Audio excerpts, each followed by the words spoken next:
tous, ravi de vous retrouver pour ce premier numéro des hors-séries d'Ailleurs dans le monde. L'économie du continent africain est notre premier sujet. Avant de le développer avec mes invités, je vous propose les explications d'Eli Loussouko. Bonjour Fatim, bonjour à tous les invités, bonjour à tous. Avant de commencer à parler d'économie africaine, définissons le terme clé. Selon le dictionnaire Larousse, l'économie est l'ensemble des activités d'une collectivité humaine relative à la production, à la distribution et à la consommation des richesses. Ici, nous parlons spécifiquement de l'Afrique. Le continent compte 55 États reconnus soit par l'Union africaine, soit par l'ONU, soit par les deux à la fois. La population africaine est estimée à 1,3 milliard d'habitants, avec 50% d'hommes et 50% de femmes. N'oubliez pas qu'on parle de l'économie africaine, d'où la question: quelles sont les locomotives de l'économie sur le continent? La Banque mondiale a dévoilé en 2019 son top 20 des pays les plus riches du continent. Ce classement se base sur le produit intérieur brut de chaque État, donc le PIB. Et en tête, il y a le Nigeria, l'Afrique du Sud et l'Égypte. Dans ce top 20, la Côte d'Ivoire, leader en Afrique de l'Ouest, est classée 12e pays africain le plus riche. Les États qui ferment ce classement sont le Zimbabwe, le Sénégal et le Botswana. L'économie africaine est dynamique et repose généralement sur les matières premières, sur l'exploitation des ressources naturelles exceptionnelles du continent, sur les échanges commerciaux avec ses partenaires, dont le premier, la Chine, et sur l'activité touristique, évidemment. Outre la gestion de la pandémie à Covid-19, l'Afrique est confrontée à de nombreux défis pour accroître son développement économique. Ce sont entre autres l'industrialisation, la lutte contre la corruption et la pauvreté, également la réduction des dépenses et la maîtrise de la politique de l'endettement. Pour évoquer l'économie du continent africain, je vais rejoindre immédiatement M. Zézé Stanislas, PDG de Bloomfield, et M. Youssouf Karious, DG de Pulsar. Bonjour, M. Stanislas Zézé. Bonjour Fatim. Bonjour Fatim, je suis bienvenue à Bloomfield. Je suis avec Youssouf Karious, qui est notre ancien chef économiste, donc évidemment qui est de la maison. Donc nous vous recevons ici à Bloomfield Investment. Merci beaucoup. Écoutez, je vous en prie. Merci de nous recevoir pour évoquer l'économie du continent africain, un vaste sujet. Alors nous allons remonter très loin dans le temps, hein, juste de manière sommaire, histoire d'expliquer un peu aux téléspectateurs l'historique de l'économie du continent africain. Alors, à l'époque des empires et royaumes, quelle était finalement la spécificité du système économique sur le continent? Est-ce qu'il en existait un? Oui, bien sûr. Je crois que je commence, Youssouf pourra compléter. Bien sûr, enfin, il y avait la logique de troc, d'échange. Le système économique était dynamique, était plutôt très présentiel, c'est-à-dire que les gens se rencontraient, faisaient du commerce, faisaient des échanges. Il y avait une compensation en réalité de produits. Ceux qui proposaient un produit, en réalité, qu'ils avaient en excès, essayaient de prendre chez les autres ce que les autres avaient en excès. Donc cette logique d'échange qui d'ailleurs définit le commerce et l'économie, donc la production et ensuite la commercialisation. Oui. Effectivement, Stan, ce que tu dis est très vrai. Enfin, il y a qu'à s'intéresser les chercheurs ont fait des études là-dessus. On retrouve des traces d'échanges économiques jusqu'en Asie, d'échanges post-coloniaux, hein, effectivement. Mais je pense que ce qui est vraiment important, c'est de comprendre que dès lors qu'on a passé la colonisation et qu'on est devenu indépendant, ben, on reste souverain de son avenir. Et du coup, c'est ça qui pour moi, est véritablement important. Et je ne suis pas de ceux qui vont se cacher derrière un petit peu la colonisation et ses impacts pour dire qu'on a un retard de développement. On a un retard de développement parce qu'il y a certaines choses qu'on a mal faites. Il y a d'autres choses qu'on a bien faites. Et effectivement, je pense qu'on aura l'occasion d'en discuter. Tout à fait. Alors, intéressons-nous à la colonisation, vous en parliez à l'instant. Comment la colonisation du continent par les pays d'Europe occidentale a finalement impacté le développement de l'économie africaine? Même si vous dites qu'elle ne peut pas, ce n'est pas cette colonisation qui freine le développement du continent, mais elle a certainement eu un impact. Oui, quand on parle d'économie avant des indépendances, ce n'étaient pas des économies africaines, c'était des économies coloniales. Donc l'objectif justement de la production était destiné au continent européen. Donc évidemment, c'était vraiment le minimum était mis en place pour assurer justement que cette production soit rapatriée finalement vers le continent européen. Donc on ne peut pas vraiment parler d'économie à ce moment-là. Et je crois que c'est important ce que Youssouf a dit tout à l'heure.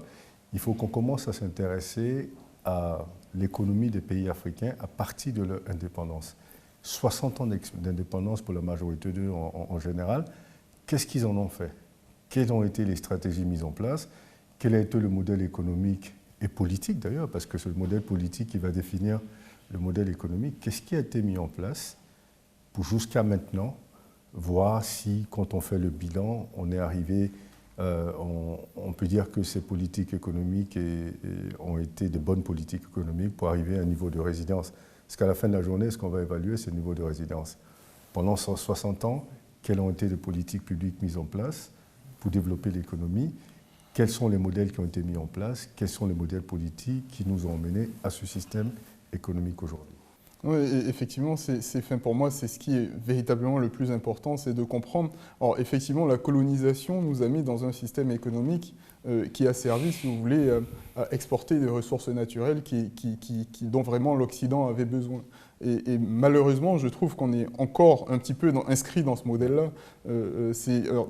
Quand vous regardez un peu les ressources minières, les ressources minérales du continent, elles servent aujourd'hui pour la technologie, pour l'aérospatiale, pour énormément de secteurs d'activité qui sont beaucoup plus développés ailleurs que sur le continent. Et c'est des questions de fond en fait qu'il faut se poser. Ouais. C'est comment est-ce que sortir de cette indépendance, j'arrive à restructurer mon économie de sorte à mieux servir les intérêts locaux que les intérêts extérieurs.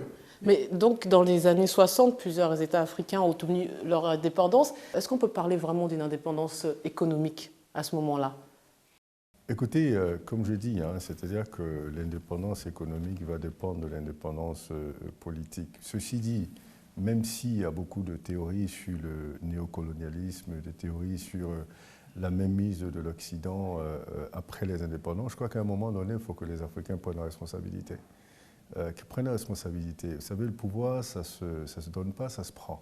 Et je crois que la façon dont on s'organise et la façon dont on se structure et qu'on se comporte va justement permettre d'acquérir progressivement ce pouvoir-là. Vous prenez un pays comme la Côte d'Ivoire qui, au début des années 60, était un pays très prospère, avec 3 cultures d'exportation essentielles, le café, le cacao, le bois, dont d'ailleurs qui a fait les 30 glorieuses de la Côte d'Ivoire à un moment donné, avec des revenus très élevés parce que les prix des matières premières étaient très élevés. Mais après, c'est justement, comme Youssouf disait tout à l'heure, c'est quand vous considérez, quand vous regardez tout ça, vous voyez que les matières premières, finalement, ne sont pas nécessairement un atout. Les matières premières sont des actifs de ces pays africains-là, mais ça devient un atout quand vous capitalisez sur la chaîne de valeur. Donc vous avez des matières premières et vous rentrez dans une logique de les transformer pour justement profiter de la valeur ajoutée et servir le marché local, domestique d'abord. Donc rentrer dans une logique d'autosuffisance dans tous les besoins. Je crois que la logique même d'économie est une logique d'indépendance, pas une logique de dépendance. Donc, et c'est là où on se rend compte que beaucoup de pays africains ont fauté dès le départ, parce qu'ils sont restés dans cette logique de continuer à être psychologiquement dépendants. Donc évidemment, ça se reflétait dans les politiques qui étaient mises en place. Là, vous parlez de la volonté, mais était-il en capacité d'être indépendant économiquement dès les années 60 ? Mais je pense que honnêtement, je ne sais pas ce que tu en penses, Stan, mais c'est tout un processus en réalité. Il y a à certains moments donnés des choix difficiles qui peut-être auraient dû être pris, qui n'ont pas été pris. Quand on parle de néocolonialisme, effectivement, c'est une intrication véritablement entre deux systèmes. C'est pas uniquement, on a tendance à le voir comme l'envergure impériale de la France sur ses anciennes colonies africaines, mais en réalité, ça part aussi parfois, politiquement, de l'Afrique vers la France. Et ça, c'est des choses qu'on oublie, ou que peut-être même, je pense que les historiens ont négligé peut-être quelque part de pousser aussi les études et les recherches dans ce sens-là. Donc c'est vraiment des intrications. Et pour moi, les décisions difficiles qui auraient dû être prises à une certaine époque, c'est véritablement la rupture de ce système pour servir le bien commun, mais local. Alors quand on parle de servir le bien commun local, il ne faut pas le voir comme une économie qui est complètement renfermée sur elle-même. Mais naturellement, le sens de l'économie même, c'est quoi? C'est d'abord servir les gens qui composent le territoire en réalité. C'est d'abord servir les intérêts de ces personnes-là. Dès lors que vous faites des taux de croissance énormissimes et que le bien-être local se détériore, c'est que l'économie ne sert pas sa population. Et je pense que c'est ces décisions-là qui sont importantes aujourd'hui, comme elles l'étaient déjà à l'époque. Donc vous nous dites que finalement, les États africains ont aussi leur part de responsabilité dès les indépendances. Mais il y a quand même plusieurs périodes de l'histoire commune entre nos deux continents, où on voit des institutions s'immiscer dans les affaires du continent. Par exemple, les années 80 ont été aussi un tournant économique pour les États africains, notamment avec les politiques de restructuration des institutions de Bretton Woods. Quelles ont été les incidences de ces décisions sur les économies? Je crois que les pays africains sont arrivés à cette situation-là parce que justement, comme Youssouf disait, il y a des décisions difficiles qui allaient prendre qui n'ont pas été prises. La Côte d'Ivoire a tenté l'industrialisation au milieu des années, début des années 70 jusqu'à la fin des années 70 qui n'a pas fonctionné. Évidemment, peut-être que les bonnes décisions n'étaient pas prises, mais évidemment, ces décisions de permettre que les institutions de Bretton Woods viennent reformer justement cette approche économique pour pouvoir donner une marge de manœuvre aux pays africains en leur apportant une aide. Et cette aide, justement, en contrepartie, il y a eu ces programmes d'ajustement structurel qui finalement n'ont absolument rien donné, qui ont finalement plus appauvri les pays africains qu'autre chose. Parce que à la période des 30 glorieuses de la Côte d'Ivoire, par exemple, il y avait énormément d'investissements publics dans les infrastructures. Des fois, ces budgets d'investissement d'infrastructures publiques étaient multipliés par 3, 4 à cause d'énormes revenus issus du cacao, du café et du bois. Et donc les bonnes décisions n'ont pas été prises dans cette logique d'industrialisation. Donc évidemment, les pays ont commencé, avec la baisse du prix des matières premières, les pays ont commencé à s'endetter. La dette a commencé à être insupportable, des déficits budgétaires de 12% et autres. Et donc à ce moment-là, c'était peut-être si vous voulez, le tournant décisif où les pays devraient se prendre en charge, revoir leur politique, plutôt que de mettre le destin dans les mains des institutions de Bretton Woods. C'était peut-être la grosse erreur. Je ne sais même pas si c'était une bonne idée. C'était une fuite en avant peut-être, ou c'était décider que ce soit quelqu'un d'autre qui résolve leurs problèmes. Je ne crois pas que ce soit nécessaire. Enfin, aujourd'hui, on se rend bien compte que ce n'était pas une bonne idée. Je crois que c'était là où il fallait s'asseoir et décider. Mais vous savez, malheureusement, les systèmes politiques dans lesquels nous sommes ne permettent pas l'ouverture des débats, ne permettent pas des débats très approfondis, parce que les systèmes sont concentrés dans la majorité des pays africains, le pouvoir est concentré dans l'exécutif. Donc finalement, le législatif ne sert pas de structure de contrôle et de suivi, le judiciaire de structure qui va trancher. Et donc du coup, le pouvoir étant concentré, et avec la culture africaine où même dans l'exécutif, le pouvoir est hautement centralisé. Donc évidemment, ça ne permet pas d'avoir un grand débat. Donc je pense que le moment des grandes décisions nécessite des grands débats, des débats ouverts, constructifs, et où on arrive à des compromis politiques et économiques pour prendre des grandes décisions. Et ça a été raté. Et malheureusement, cette logique d'aide et de main tendue a continué jusqu'à maintenant. On va revenir tout à l'heure longuement sur le patrimonialisme de nos continents. Vous parlez déjà de l'aspect politique qui est très important ici sur le continent et qui souvent s'entremêle avec l'aspect économique. Mais dans les années 90, le multipartisme s'est imposé dans à peu près tous les pays africains. Est-ce que cette évolution politique a été bénéfique pour l'économie ou pas du tout ? Écoutez, moi, enfin, ce que je retiens, en tout cas, de la lecture que j'ai de l'histoire récente de nos pays, c'est que, pour moi, il faut sortir des idéologies au bon moment. C'est-à-dire que, par exemple, le point sur, justement, les plans d'ajustement structurel, pour moi, c'est une logique idéologique. C'est-à-dire qu'on s'est inscrit dans une logique ultralibéraliste idéologique parce qu'effectivement, ben, le monde y était à l'époque, là où des États africains qui étaient en train de se bâtir n'en avaient pas besoin. Quand vous fragilisez l'État, alors même que vous avez des investissements structurants qui ne sont pas par logique rentables, mais qui ont besoin d'un État fort pour se faire, quand vous soignez des gens, ben, c'est des investissements qui ne sont pas rentables en réalité. Quand vous construisez des réseaux routiers, quand vous construisez des réseaux électriques, ce sont des investissements qui, par définition, sont difficilement rentables. Donc vous avez besoin en réalité d'un État fort pour construire ce type d'investissement. Et le multipartisme, c'est aussi de l'idéologie. Moi, je ne crois pas que, par exemple, la démocratie, ce soit le système idéal. Je pense qu'il y a des compromis à avoir. C'est le moins pire, paraît-il. C'est le moins pire, peut-être. Mais en tout cas, pour moi, il faut sortir de l'idéologie d'abord et être très pragmatique. Est-ce qu'on préfère avoir une démocratie exacerbée quand les populations meurent de faim, ou est-ce qu'on préfère avoir des populations qui, à la fois, ont le droit de vote, qui ont le droit de s'exprimer, et en même temps qui ont les moyens de subvenir à leurs besoins? Je pense que c'est ça la vraie question. C'est pas faire du copier-coller de ce qui nous vient de l'extérieur, c'est adapter les modèles politiques aussi à nos besoins locaux. Et ça, c'est très important. Le multipartisme en Côte d'Ivoire, pas qu'en Côte d'Ivoire, d'ailleurs, je pense dans la plupart des pays africains, ont exacerbé une sorte de sentiment patriotique pour une patrie qui en réalité n'est pas notre propriété, n'est pas de notre fait. C'est quelque chose que nous avons subi. C'est les accords de Berlin, je crois que c'est 1885 à l'époque. Donc les frontières en réalité qu'on connaît aujourd'hui, on les défend au bec et ongle, mais en réalité on est d'abord peut-être régionaux avant même d'être panafricains, mais c'est quelque chose qu'on a oublié. Et le multipartisme a contribué à construire cet oubli-là aussi.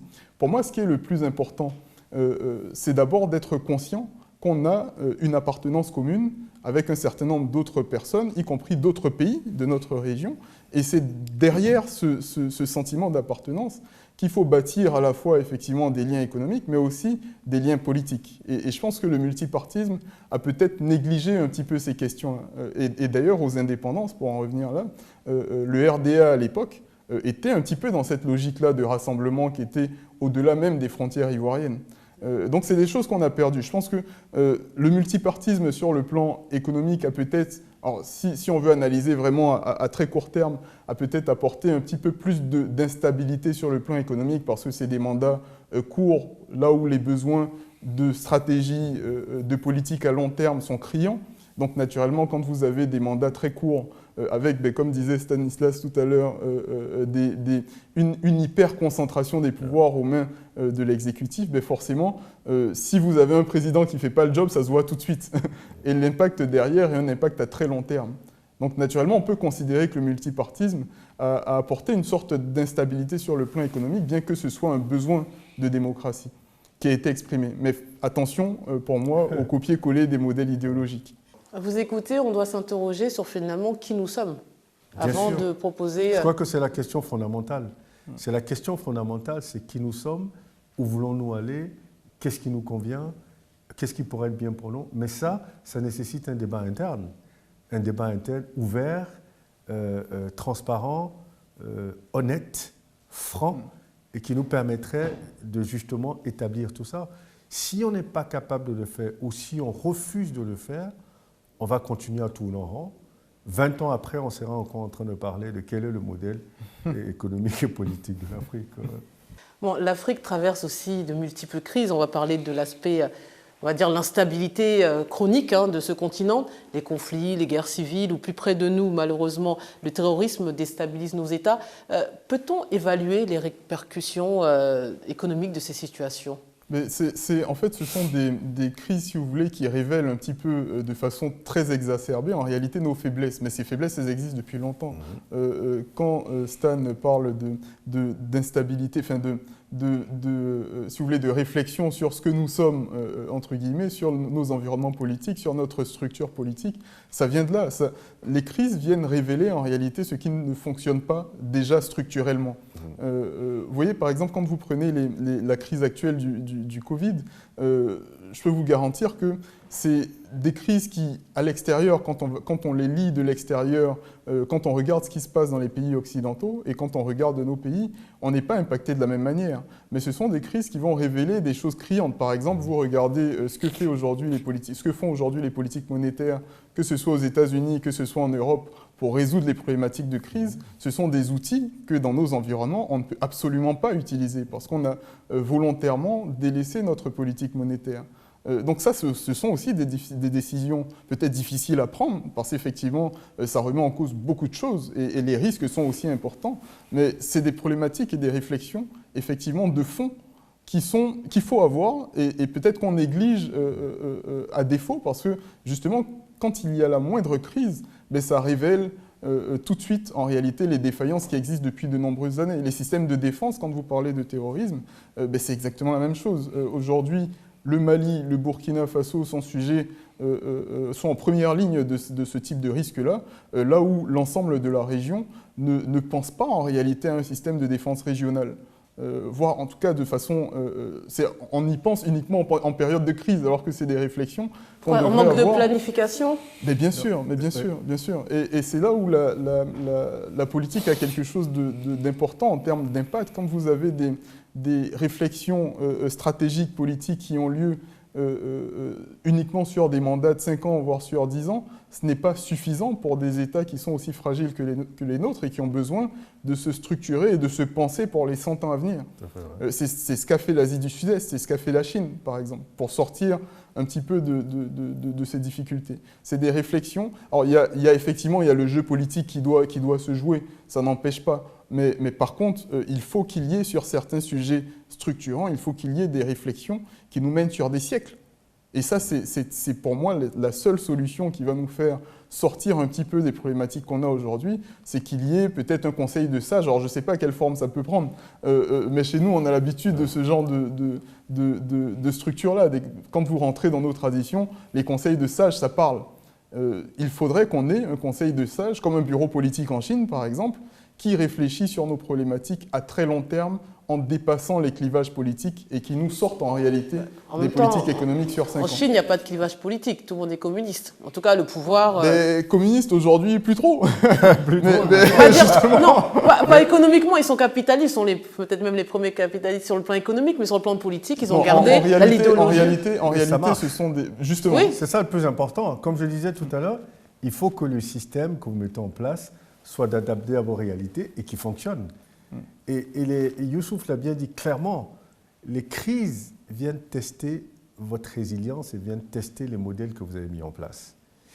Vous allez remarquer dans les pays occidentaux, en général, après une crise, il y a une grande réflexion, une grande réforme qui est mise en place, différent du système, du modèle qui est mis en place. Ce qui n'est malheureusement pas le cas en Afrique.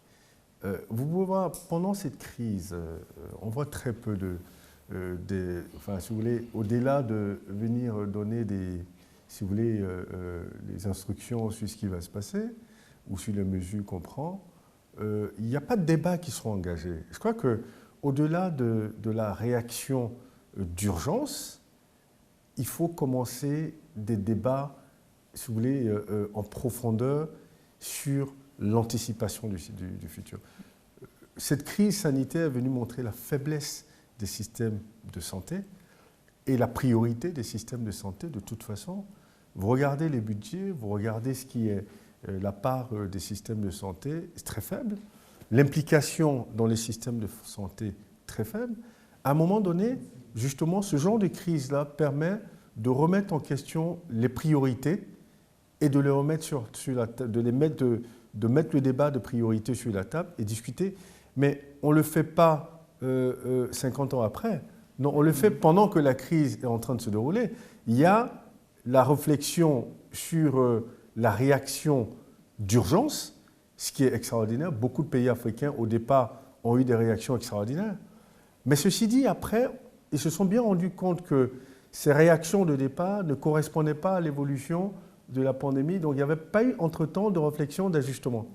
La deuxième chose, c'est pendant qu'on est en train de gérer l'urgence, on ne voit pas de réflexion sur plus tard, sur comment on évite cette crise dans 50 ans ou dans 100 ans, parce que de toute évidence, c'est une crise qui semble se répéter chaque 100 ans. Et ça, c'est une crise sanitaire d'envergure, mais il y a d'autres crises aussi. Donc c'est la grande réflexion qui doit se faire, elle commence pendant la crise. Donc il y a une équipe qui gère l'urgence et il y a une équipe qui réfléchit sur anticiper ça dans 100 ans, dans 30 ans, dans 40 ans, mais c'est avec un débat ouvert. Comme il disait, les États aussi ont des agendas cachés parfois, notamment en période électorale. On a l'impression que les priorités sont ailleurs. En fait, c'est le jeu politique et c'est vrai qu'il est aussi nécessaire. Hein. Sincèrement, on ne jette pas la pierre uniquement. Enfin, le jeu politique est aussi nécessaire, ça permet de nourrir un débat, ça permet d'avoir une sorte d'inclusion en fait, de la population à son système politique et ça a son importance. Mais en réalité, vous y connaissez, Fatim, un petit peu en économie, tout comme moi. Combien de crises conjoncturelles il y a eu sur les matières premières? À chaque fois qu'il y a une crise conjoncturelle, ça arrive à peu près tous les 8-10 ans, à chaque fois qu'il y a une crise conjoncturelle sur les marchés des matières premières, on se dit « Ah, mais les pays africains vont être impactés ». Et à chaque fois, ils sont impactés. Je veux dire, ça devrait pas être quelque chose qui devient une surprise. La dernière, elle date d'il y a à peine 5-6 ans. Bon, ça devrait pas être quelque chose qui nous surprend. Au bout de 60 ans d'indépendance, je veux dire, les marchés des matières premières ne nous ont pas attendus pour fluctuer. Donc voilà, aujourd'hui, on sait que cette problématique, elle existe. Celui qui gouverne aujourd'hui, il sait que dans les 3 à 4 ans à venir, il va faire face à une crise conjoncturelle de ce type. Donc quand votre économie est structurée autour des ressources minérales et minières, autour des ressources naturelles, quelles mesures structurelles est-ce que vous prenez pour absorber ce type de crise? Ce ne sont pas des mesures conjoncturelles, ce sont des mesures structurelles. C'est-à-dire que ce n'est pas des mesures qu'on va... Alors la différence entre les deux... Pas des mesurettes. Voilà, ce ne sont pas des mesures court terme pour gérer la crise quand elle arrive, ce sont des mesures structurelles qui permettent à l'État et enfin à l'économie de subsister, quelles que soient les conditions conjoncturelles sur les marchés extérieurs. Et c'est de ce type de réflexion-là, en réalité, qu'il s'agit. C'est la fin de la première partie de cette émission consacrée à l'économie africaine. La semaine prochaine, nous reviendrons sur les atouts et les faiblesses du continent africain, notamment la corruption. On se retrouve donc la semaine prochaine, même jour, même heure, mêmes invités sur RTI 1.